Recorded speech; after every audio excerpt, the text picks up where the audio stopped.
Комисијата за економија и финансии на Општинскиот комитет на ВМРО ДПМН од Битола денеска одржа пресконференција чија цел, како што истакна Томислав Стојчевски, беше да се информира јавноста околу постапката за издавање на еврообврзница.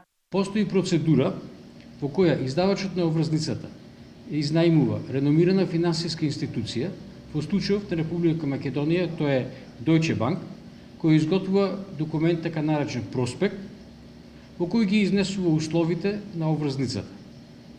Истата проспектот го доставува до заинтересираните купувачи, кои што пак го потврдуваат своето учество и купувањето на обврзницата. Како реакција на обвинувањата од опозицијата за новата еврообврзница, Стојчевски посочи дека еврообврзницата која ја издаде Република Македонија од 270 милиони евра е со фиксна каматна стапка од 4,875%. Кога опозицијата критикува, зборува само за задолжувањето, а намерно заборава да кажи и колку оваа влада ја раздолжува Република Македонија.